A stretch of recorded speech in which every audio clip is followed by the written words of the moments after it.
अव्वल हम सना इलाही जो मालक है हर का, उसका नाम खिताब वाला आज भी उची पीढ़ी वाले सज्जनों मित्रों तो बेटियों सलाम। आज की ये जी बैठक इकट्ठे ये जनाब सैम भट्टी साहब की किताब खूब पाकिस्तान खूब जी मुख मुखाई तकरीब है ते अचेचे परौने ने जनाब साहब मोहम्मद इकबाल साहब मलक तसीफ साहब असिस्टेंट डायरेक्टर लोकल गवर्नमेंट ते प्रोफैसर राहुल हुसैन खालो साहब ते मेरे सारे दोस्त शाना वाले परौने तशरीफ फरमा ने ते खास गल जी चंद लफ्ज़ों पंजाब के अंदर सूफिया ने पंजाबी शायर सारे सूफी ने दरवेश ने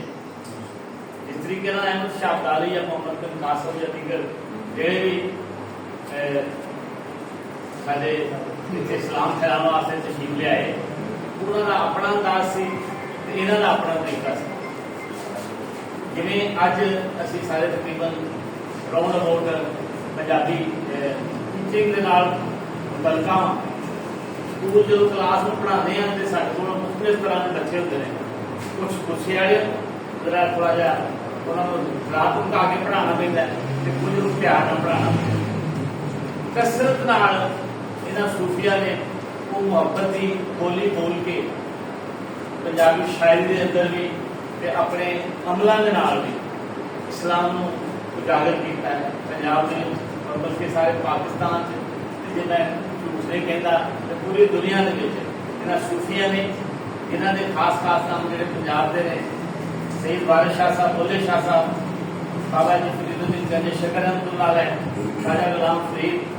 शाह हुसैन पीर मेर अली शाह साहब पीर मोहम्मद बख्श हाजी नौशो खान बख्श रहमतुल्लाह सुल्तान बाबू बहादुर जकरिया मुल्तानी